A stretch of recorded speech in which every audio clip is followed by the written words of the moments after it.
In today's video, we are going to replace a tap which is seized to the washing machine hose here. So the method we're going to use today is we're going to use one of these units here, which I absolutely love. I don't know how much plumbers love them, but I love them. This is a tap with a push-on connector here on that end of it. You see that? So what we're going to do, simply because I cannot get this washing machine hose disconnected here at all, we're going to cut our pipe back here, and we're going to use this replace this tap with the push-on tap. And incidentally, this new tap cost me just under $15, taxes included, in Canada, June of 2015. So for starters, I'm going to get my vice grips off of here. Gave up on trying to get that washer hose released from the tap. I tried all sorts of WD-40 and all sorts of different spray units to try to loosen this up. Absolutely would not come off, so that's why we're going with our current plan to cut the tap, or cut the pipe back here and push our new unit on. In my case, to turn off the water supply to those taps, I'm going to have to turn off the water to the whole house. This house is on a well. Here is the pump. I got 45 psi or so there. I'm going to unplug the power to that pump. And now I'm going to turn on the water at one of the lowest points in the house. This apartment is in the basement. So I got the tap on in the basement to let the water drain from the house supply. If you're on city water, you won't have to worry about this. Obviously, you would have just turned off the main water supply to your house. On a well, you're probably going to have a system something like what I have, and we noticed that the water pressure of the house has gone way down because we unplugged the pump and then we turned on the tap to drain the water from the house. Now that I released most of the water pressure to this tap via turning on the kitchen sink, I'm going to turn it on here and just see what we got left right in here itself. Drain that into a pot. Turn her on full here.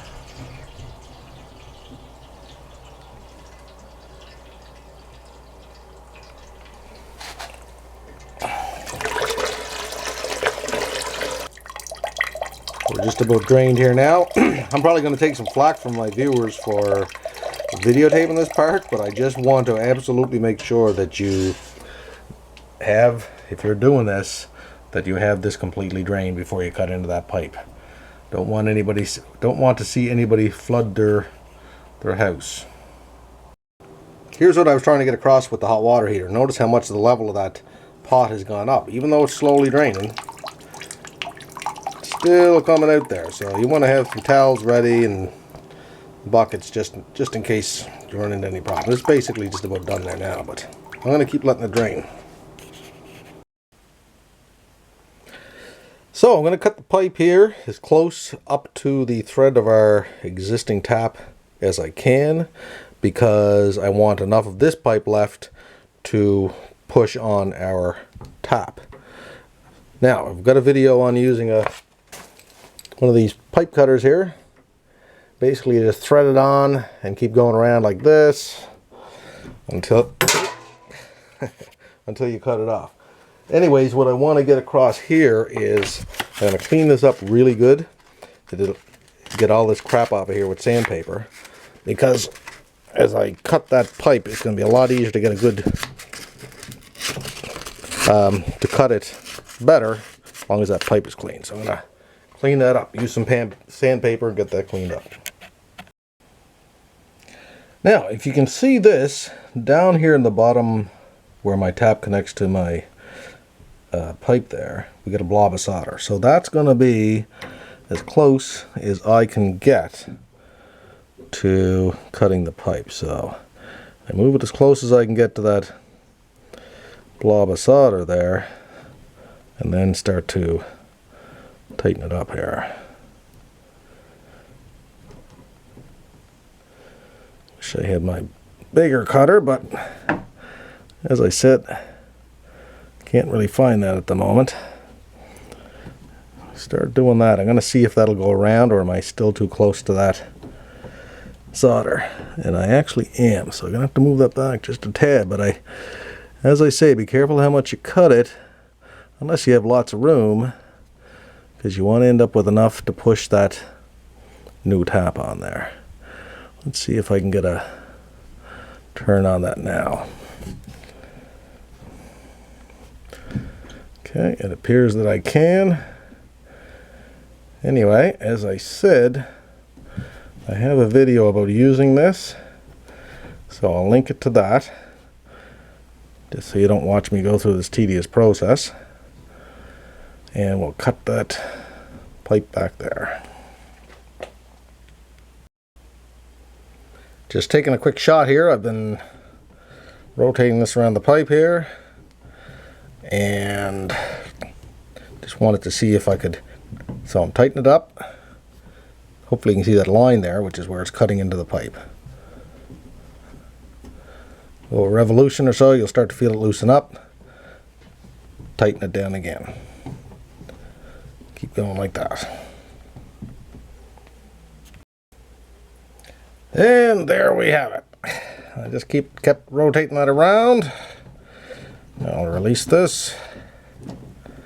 Watch your fingers here, by the way. Would be a good time to have a pair of gloves on.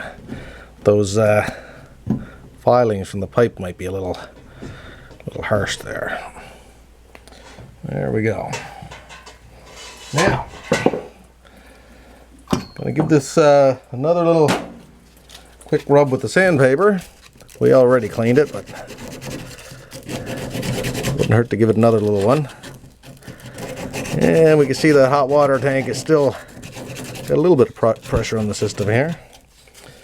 Clean that off. And dry it off with some paper towel as best as we can. This is another beautiful part of these fittings. If we were soldering this, it'd be really tough to get a decent solder on a wet joint. Now, we'll take our top,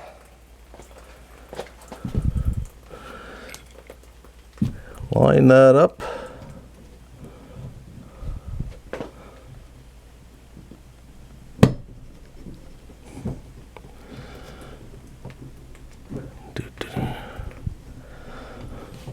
Push that into place.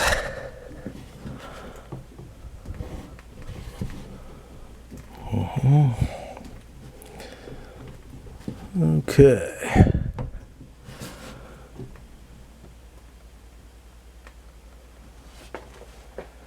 Wait and see, give that a couple of minutes, see what happens. So my tab is on here.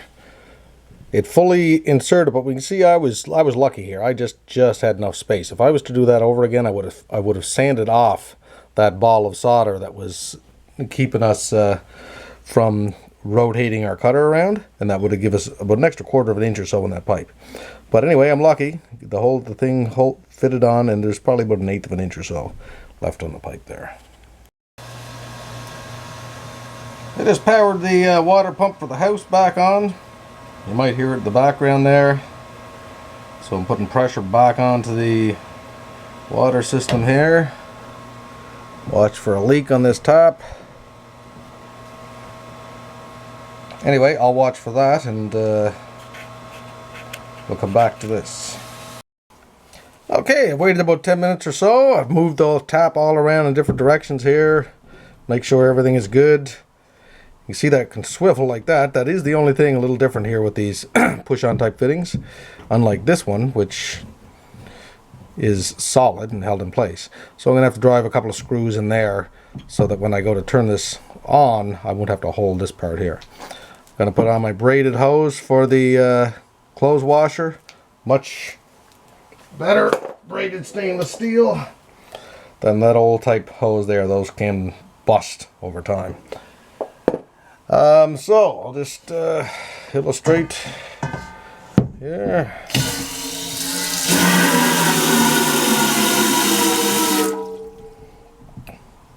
And you can see what I'm talking about there. That tap is swiveling. Anyway, that's it for this video. Thanks for watching.